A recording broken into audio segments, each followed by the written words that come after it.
Perkenalkan, saya Dezaulani Rahayu dari kelompok 4. Untuk latar belakang dari proyek yang kita buat yaitu teknologi semakin hari semakin bertambah maju dan berkembang.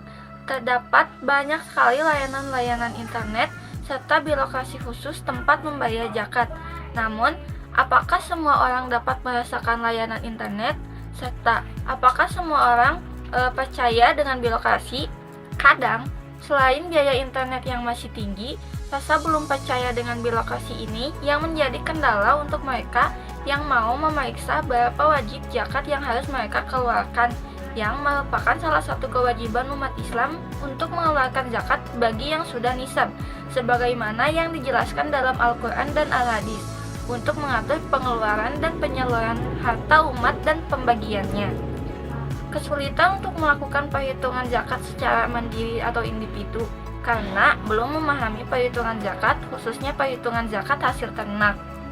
Pada penulisan ilmiah ini, kita mencoba untuk membuat suatu analisa dan perancangan sistem perhitungan zakat sebagai salah satu solusinya.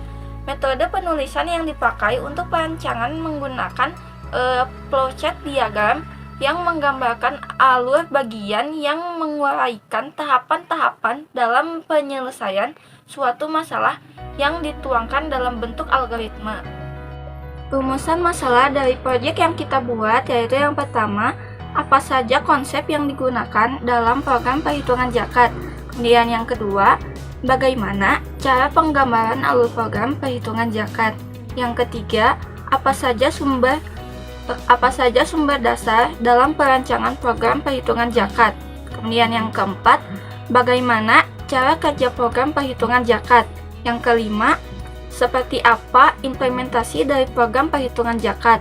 Dan yang keenam, bagaimana tampilan dari program perhitungan zakat.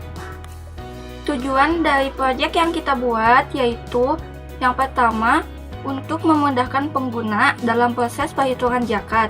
Yang kedua, memudahkan pengguna dalam memperoleh informasi mengenai zakat.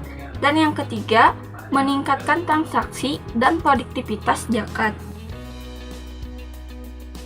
Assalamualaikum warahmatullahi wabarakatuh. Perkenalkan, nama saya Zul Firmansyah. Saya dari kelas 23 PC, program studi informatika. Di sini saya akan menjelaskan pengertian dari zakat. Zakat menurut bahasa berarti tumbuh, berkembang, kesuburan, dan bertambah. Hadis riwayat Tirmizi. Atau dapat pula berarti membersihkan atau mensucikan, dari Quran surat Taubah ayat 10. Nah, hukum zakat. Zakat merupakan salah satu hukum Islam dan menjadi salah satu unsur pokok bagi tegaknya syariat Islam. Jadi, oleh sebab itu, bagi umat Islam, zakat itu wajib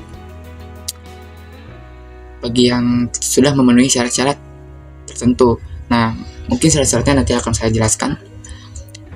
Zakat termasuk dalam kategori ibadah juga, seperti sholat, haji, dan puasa yang telah diatur secara rinci dan paten berdasarkan Al-Quran dan Sunnah. Nah, mungkin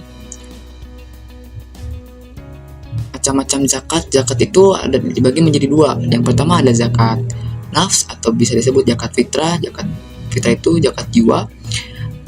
Yang kedua ada zakat mal. Zakat mal itu zakat harta. Ya mungkin nanti saya akan jelaskannya di next slide. Nah, sekarang saya akan menjelaskan syarat-syarat wajib zakat terlebih dahulu. Syarat-syarat wajib zakat yaitu mukmin dan muslim yang pasti, balik dan berakal sehat. Yang ketiga adalah memiliki harta yang mencapai nisab dan memiliki sempurna, yang dimaksud dengan mungkin memiliki harta lebih lah. Di sini saya akan menjelaskan tentang pengertian dari zakat fitrah dan zakat mal. Yang pertama ada zakat fitrah. Pengertian dari zakat fitrah secara umum, zakat berarti menyucikan harta yang dimiliki, karena dalam setiap harta umat manusia terdapat sebagian hak orang lain. Nah, sementara itu, zakat fitrah adalah zakat yang harus ditunaikan bagi orang muzaki yang telah memiliki kemampuan untuk menunaikannya. Nah, terus berapa sih kadar zakat fitrah yang harus dibayar? Nah, di sini saya akan menjelaskannya. Kadar zakat fitrah yang harus dibayar adalah 1 sa dari makanan pokok negara setempat, dan 1 sa untuk ukuran sekarang kira-kira 2176 kg. Ketentuan ini sesuai makanan pokok gandum, dibulatkan menjadi 2,5 kg, atau kadar nilai zakat disesuaikan dengan harga makanan pokok masing-masing negara. Nah, yang kedua ada zakat mal.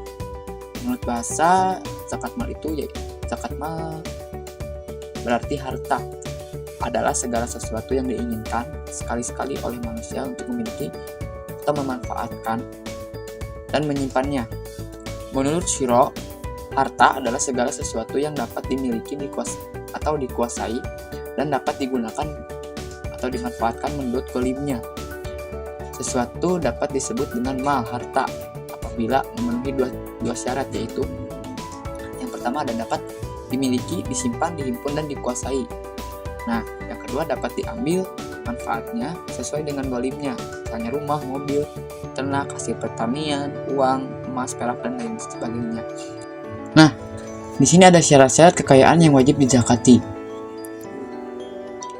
Harta atau kekayaan yang dimiliki seorang muslim menjadi wajib untuk dizakati apabila telah memenuhi syarat-syarat.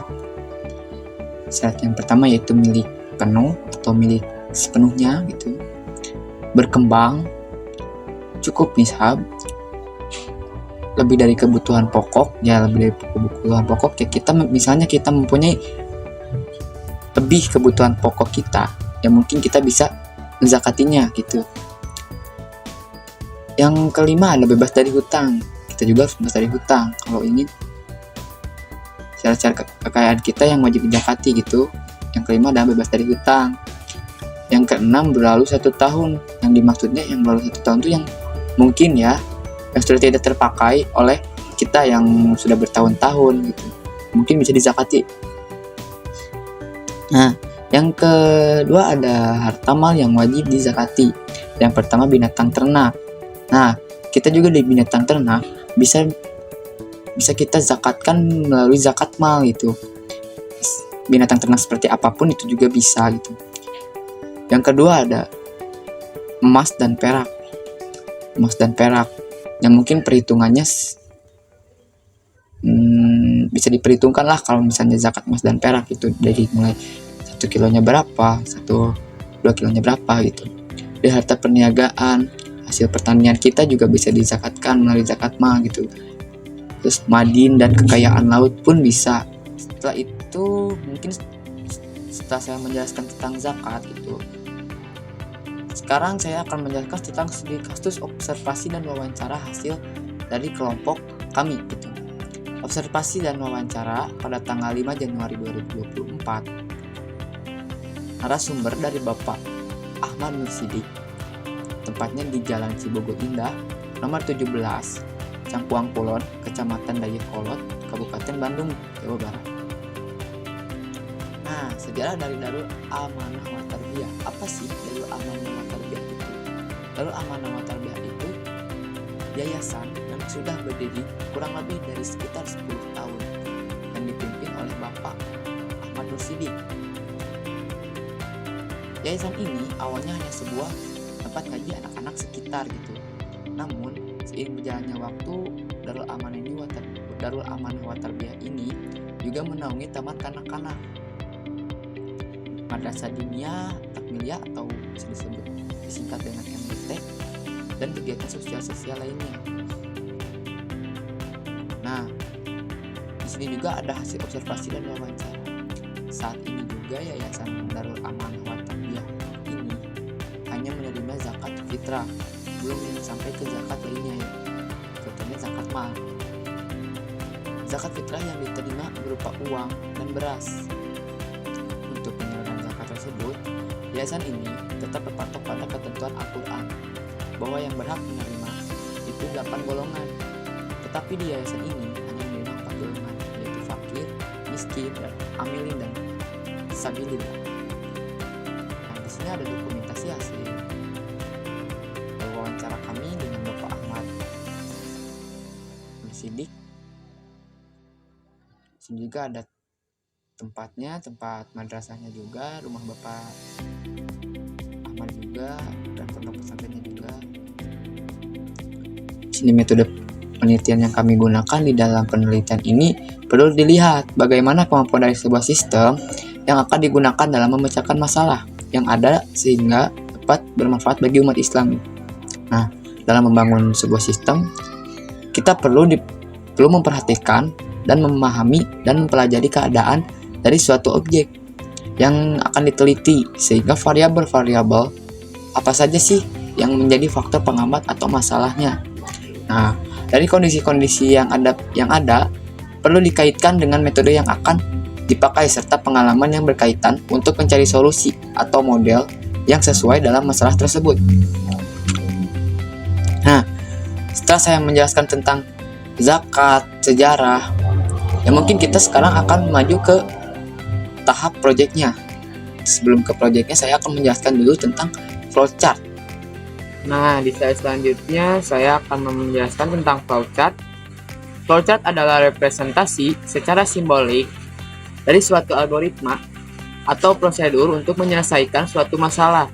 Dengan menggunakan flowchart akan memudahkan pengguna melakukan pengecekan bagian-bagian yang terlupakan dalam analisis masalah.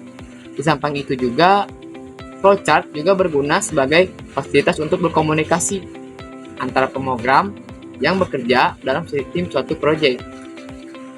Flowchart membantu memahami urutan-urutan logika yang rumit dan panjang. Flowchart juga membantu mengkomunikasikan jalannya program ke orang lain. Akan lebih mudah gitu. Jadi contohnya yang dimaksud dengan mengkomunikasikan jalannya program ke orang lain akan lebih mudah itu ya menggunakan flowchart gitu, supaya orang lain lebih paham apa yang dimaksud dengan proyek kita. Nah, yang pertama ada nama-nama simbolis ini flowchart. Yang pertama itu ada terminator. Keterangannya digunakan untuk menunjukkan awal dan akhir suatu algoritma. Yang kedua ada data. Digunakan untuk mewakili data input atau output, atau menyatakan operasi pemasukan data dan penyetakan hasil gitu. Yang ketiga ada proses. Digunakan untuk mewakili suatu proses. Yang keempat ada decision. Digunakan untuk suatu pemilihan, penyeleksian kondisi di dalam suatu program. Yang kelima ada preparation. Digunakan untuk memberi nilai awal, nilai akhir. Yang keenam ada predefined process. Digunakan untuk menunjukkan suatu operasi yang rinciannya ditunjukkan setempat lain. Yang ketujuh ada konektor. Digunakan untuk menunjukkan sambungan dari flowchart yang terputus di halaman yang sama atau halaman berikutnya. Yang kedelapan ada arrow. Digunakan untuk menunjukkan arus data atau aliran data proses satu ke proses lainnya. Ya mungkin jika ingin melihat jelasnya gitu bentuk flowchart itu seperti apa, ya mungkin akan dijelaskan oleh rekan saya nanti di next slide selanjutnya. Slide selanjutnya, slide terakhir yang akan dijelaskan oleh saya, yaitu hasil dari pembahasan kelompok kami. Metode yang digunakan dalam proses pengumpulan data yang diperuntukkan tahapan membuat aplikasi dimulai dengan mencari buku-buku yang terkait dengan aplikasi desktop, terkait dengan hukum zakat dalam Islam itu tentang zakat-zakat lah, dan tentang Java NetBeans, agar mencapai langkah selanjutnya yaitu perancangan, kemudian pembuatan, kemudian lagi uji coba dan survei. Nah, perancangan aplikasi. Proses perancangan aplikasi maksudnya untuk menerjemahkan seperti apa sih cara kerja aplikasi tersebut. Dalam aplikasi desktop perhitungan zakat hasil ternak menurut Islam. Proses yang dilakukan adalah sebagai berikut. Yang pertama, pembuatan struktur navigasi. Yang kedua, pembuatan algoritma terstruktur dan flowchart. Yang ketiga, pembuatan rancangan tampilan. Nah, mungkin perancangan aplikasi ini akan dijelaskan oleh rekan sekelompok saya di next slide selanjutnya gitu. Mungkin sekian dari saya. Terima kasih.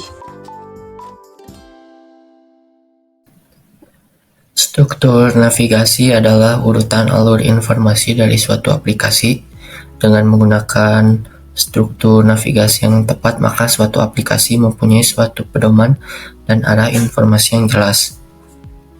Seperti yang kita lihat pada struktur navigasi pada tampilan tersebut, di mana ada menu utama, lalu ada di bawah menu utama ada sub menu zakat fitrah yang akan menampilkan form menghitung zakat fitrah beras dan form menghitung zakat fitrah uang.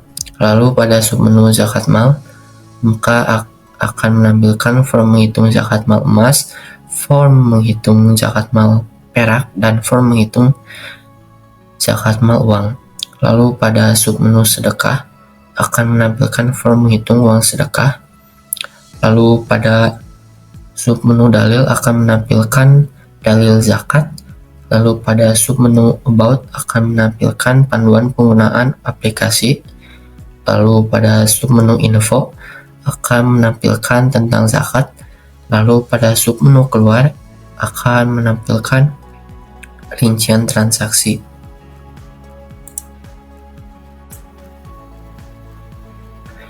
Lalu ada flowchart, di mana pada tampilan ini ada flowchart pada menu utama, di mana apabila kita running programnya maka akan menampilkan menu awal.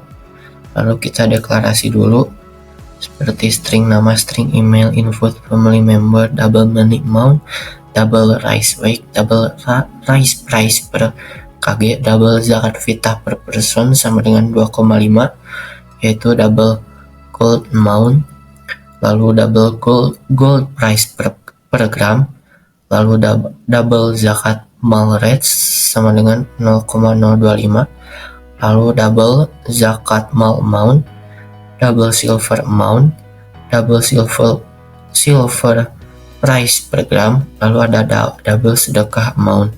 Setelah itu akan ada, kita diberi perintah input nama dan nomor HP. Namun apabila kita menginput nama dengan angka, maka akan keluar output yaitu nama pengguna hanya boleh menggunakan huruf. Silahkan coba lagi. Begitu pula jika kita menginput nomor HP dengan menggunakan huruf, maka akan keluar output yaitu nomor handphone hanya boleh menggunakan angka. Silahkan coba lagi. Jadi apabila inputan kita salah, itu akan looping lagi.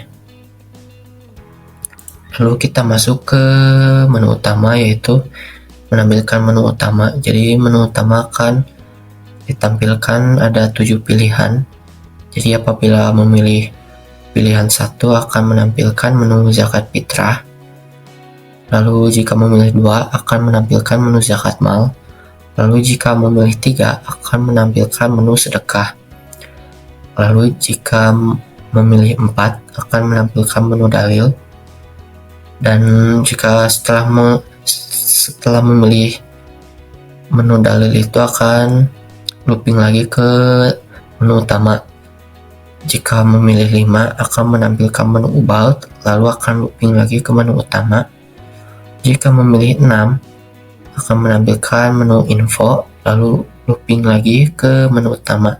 Jika memilih 7 yaitu keluar, akan menampilkan rincian transaksi.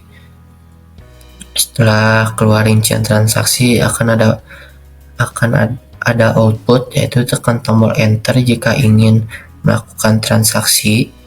Lalu keluar lagi output apakah Anda ingin mulai transaksi lagi, ya atau tidak.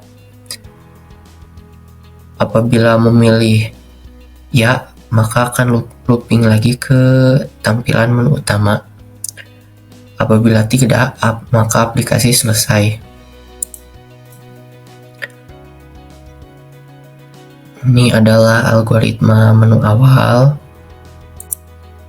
Dan ini adalah algoritma menu utama.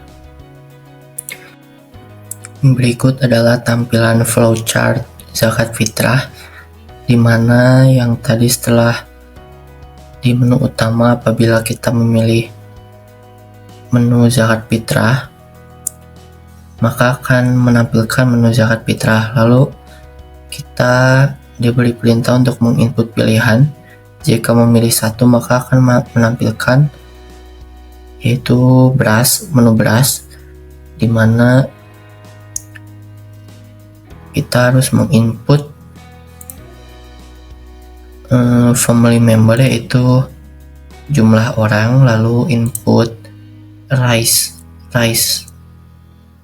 weight, yaitu berat beras. Lalu setelah itu maka akan ada proses. Setelah proses tersebut maka akan ditampilkan total zakat fitrah yang harus dibayar. Lalu kembali ke menu utama. Apabila kita memilih menu uang, maka akan diberi perintah yaitu input family member, yaitu jumlah orang, lalu input rice price per kilogram, yaitu harga beras per kilogram. Setelah itu maka ada proses penghitungan. Setelah proses tersebut maka akan menampilkan total zakat fitrah yang harus dibayar, lalu akan looping lagi ke menu utama. Lalu apabila memilih pilihan 3 yaitu kembali ke menu utama, maka akan langsung kembali ke menu utama. Ini adalah algoritma dari zakat fitrah yang tadi, bisa teman-teman baca sendiri. Lalu ini ada flowchart zakat mal, dimana apabila pada menu utama kita memilih menu 2 yaitu zakat mal, maka akan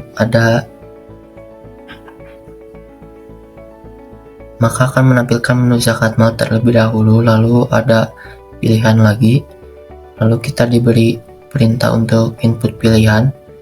Maka jika memilih 1 yaitu emas, maka akan diberi perintah input jumlah emas. Lalu apabila jika kurang atau sama dengan 85 gram,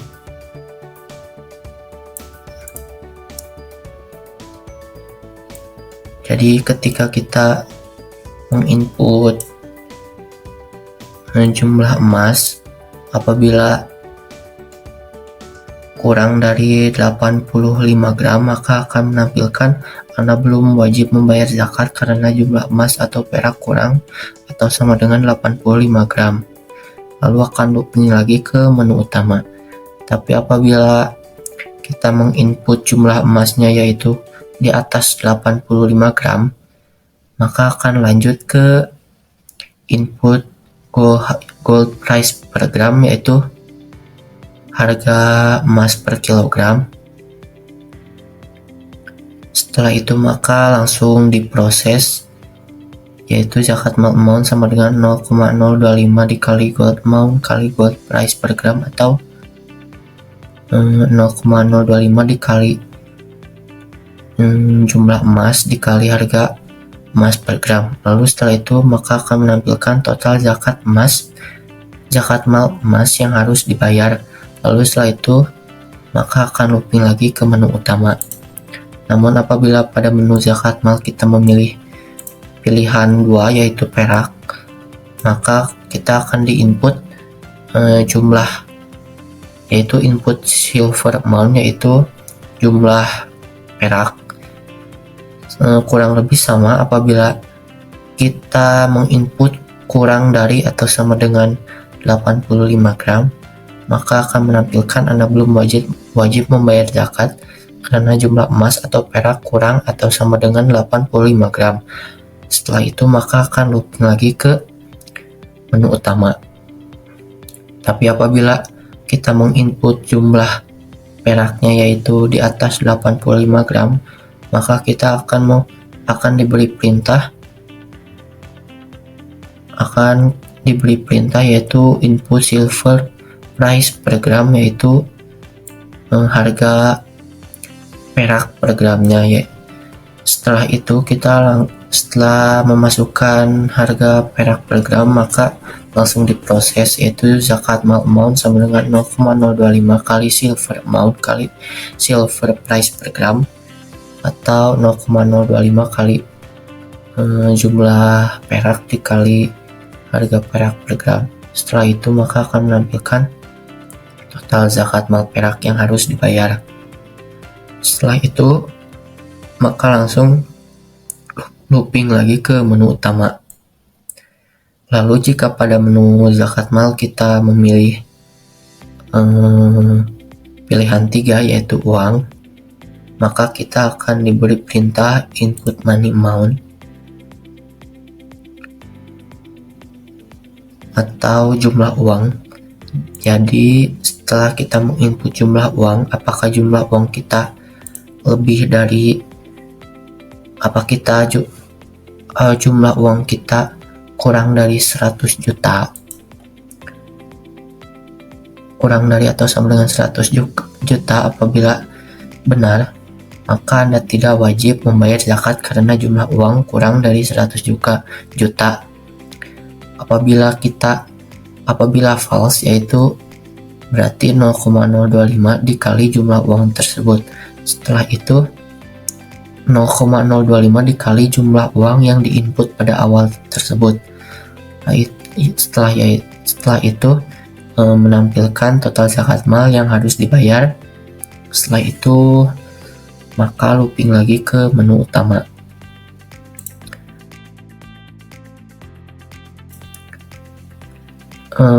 Lanjut ke flowchart sedekah, dimana apabila pada menu utama tadi kita memilih pilihan 3 yaitu menu sedekah, maka akan menampilkan pilihan jenis sedekah.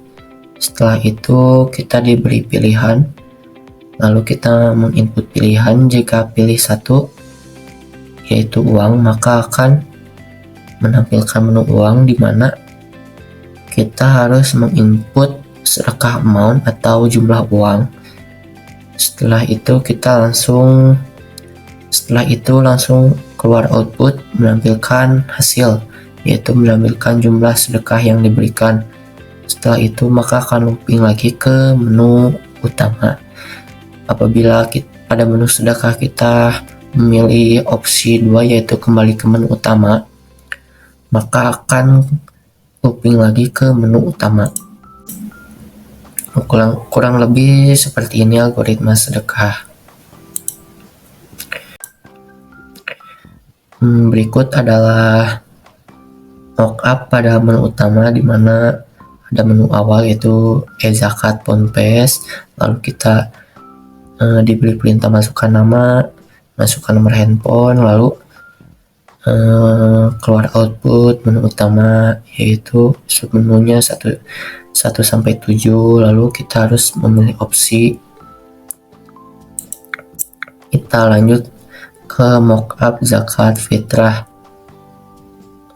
Seperti ini zakat fitrah apabila yang mockup sebelah kiri atas, yaitu apabila kita memilih pilihan 1 yaitu beras pada menu zakat fitrah, maka kurang lebih seperti ini mockupnya.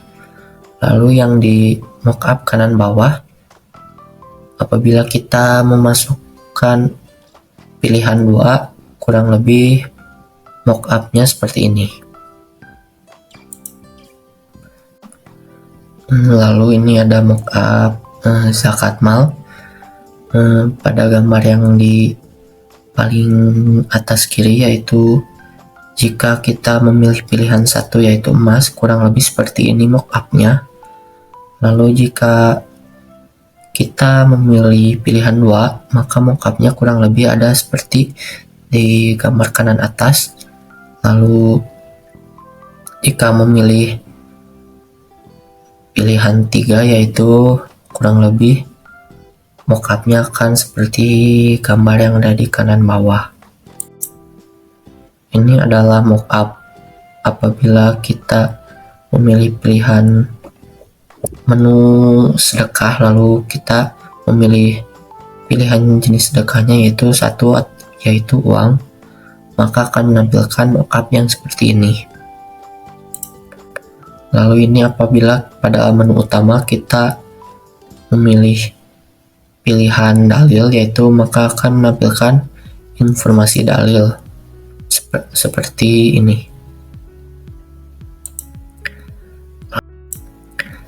Lalu apabila pada menu utama kita memilih pilihan About, maka akan menampilkan cara penggunaan aplikasi, kurang lebih mockup aplikasinya yaitu seperti ini. Lalu pada mockup info, kurang lebih seperti ini. Apabila kita memilih pilihan info pada menu utama, maka tampilannya seperti ini. Lalu ini adalah mockup apabila kita memilih opsi keluar setelah transaksi. Kurang lebih rincian transaksinya seperti ini.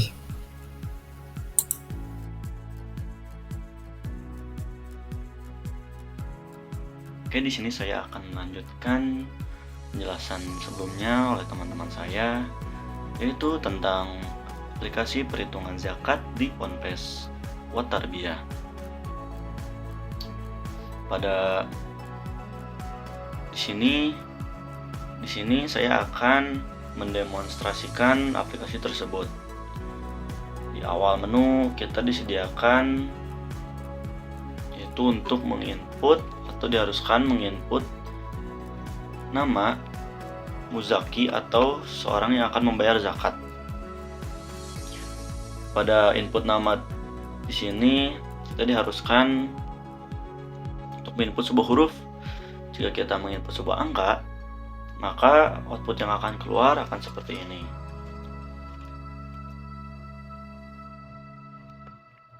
Maka dari itu kita harus menginput sebuah huruf. Begitu juga sebaliknya. Jika kita menginput sebuah huruf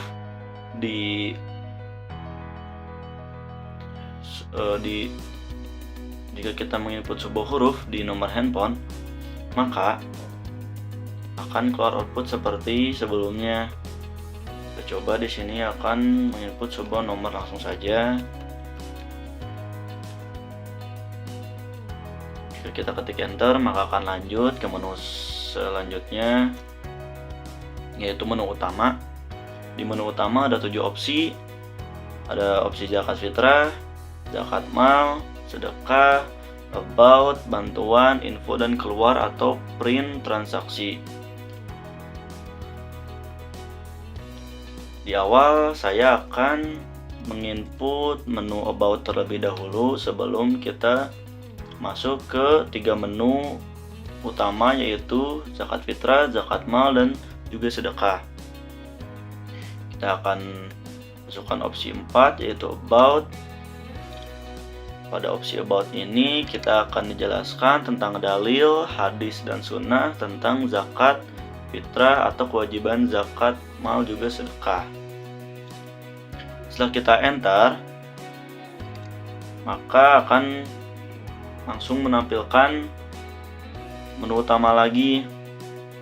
Setelah itu kita akan input menu bantuan. Pada menu bantuan ini kita ditampilkan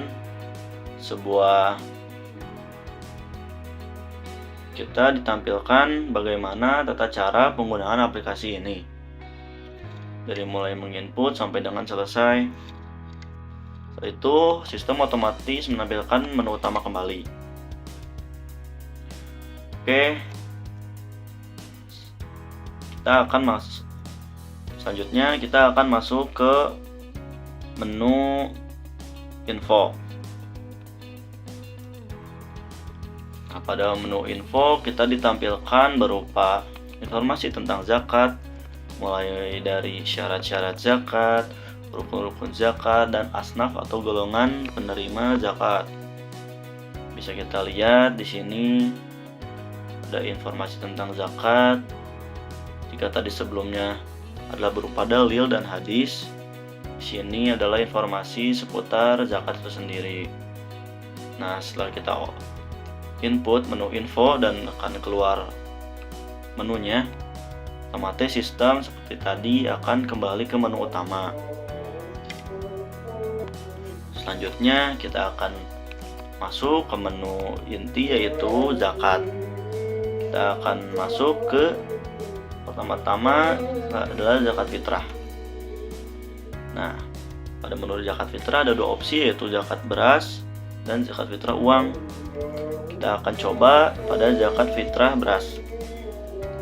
Nah, di awal kita diharuskan untuk menginput jumlah keluarga kita atau jumlah orang di rumah.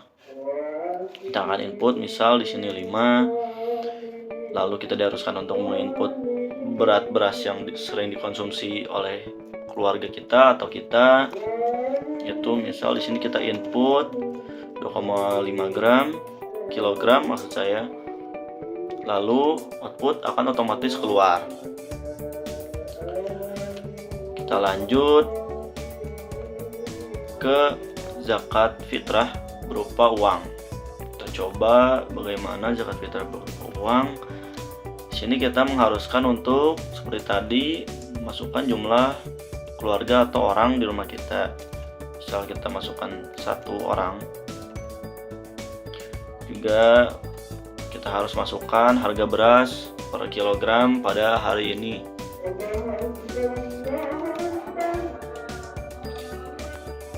Lanjut, setelah itu kita akan masukkan berat beras yang sering dikonsumsi seperti tadi.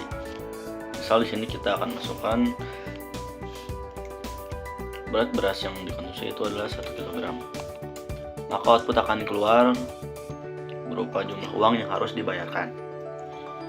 Oke, setelah itu kita lanjut ke menu zakat mal. Kita masukkan opsi 2. Lalu kita masukkan pilihan. Di sini ada beberapa pilihan, yaitu emas, perak, dan juga uang. Emas dan perak untuk perhitungannya sama. Jadi mungkin di sini saya akan mendemonstrasikan zakat mal berupa emas dan uang saja. Di sini kita akan masukkan opsi 1, alat, maksud saya emas. Di sini kita diharuskan untuk masukkan jumlah emas yang kita punya. Jika jumlah emas yang kita punya yaitu 85 gram atau kurang, maka akan keluar output seperti ini. Sedangkan di sini kita akan masukkan dulu jumlah emas yang kita punya, lalu harga emas seperti ini, maka akan keluar output seperti ini. Otomatis sistem akan kembali ke menu utama. Itu kita coba lagi ke zakat mal, pilih lagi emas, kita masukkan 100 gram, dan harga emas pada hari ini misal saja di sini ada 100.000, maka akan keluar output berupa berapa gram emas yang harus dibayar atau berapa jumlah uang yang harus dibayarkan dari zakat tersebut. Kita coba lagi pada zakat mal. Kita coba pada opsi uang. Nah, di sini kita akan menginput jumlah uang yang kita punya. Jika jumlah uang yang kita punya kurang dari 100 juta, maka akan keluar output seperti ini. Nah, kita tidak wajib membayar zakat. Kita coba lagi ke zakat mal, uang. Kita akan input sejumlah 200 juta. Seginilah. Segini, dan akan keluar langsung dan dihitung oleh sistem berupa output yang harus dibayarkan berupa uang tersebut. Di sini kita akan langsung menampilkan menu utama lagi. Kita akan lanjut ke menu sedekah. Nah, pada menu sedekah hanya ada menu uang. Di sini kita akan coba. Nah, di sini kita harus masukkan. Di sini kita harus diharuskan untuk menginput jumlah uang yang akan disedekahkan. Di sini tidak ada minimum atau maksimum uang yang harus disedekahkan. Jadi berapa saja bisa. Misal di sini kita akan sedekah berupa 5 juta rupiah. Nah, akan langsung keluar beberapa output sedekah yang akan dibayarkan. Nah, mungkin untuk menu utama hanya sampai sini. Lalu jika ingin kita nge-print atau melihat struk atau rincian transaksi dari hasil perhitungan zakat tadi dan sedekah, kita hanya harus menginput opsi 7 atau keluar. Di situ akan otomatis keluar semua output dari hasil perhitungan zakat fitrah, zakat mal, dan juga sedekah. Nah, akan seperti ini. Ada zakat mal, zakat fitrah, dan juga sedekah. Nah, setelah semua selesai, jikalau muzaki akan membayar zakat lagi atau muzakinya atau akan ada konsumen lagi, maka kita diharuskan untuk menekan tombol enter, lalu kita menekan tombol ya jika ingin looping ke awal lagi, kita ingin menghitung lagi. Namun jika kita memilih tidak, maka aplikasi akan otomatis selesai. Nah, di sini kita akan coba ketik ya, maka aplikasi kembali lagi ke menu awal, yaitu pendaftaran pengguna atau muzaki. Mungkin sekian saja dari saya. Terima kasih.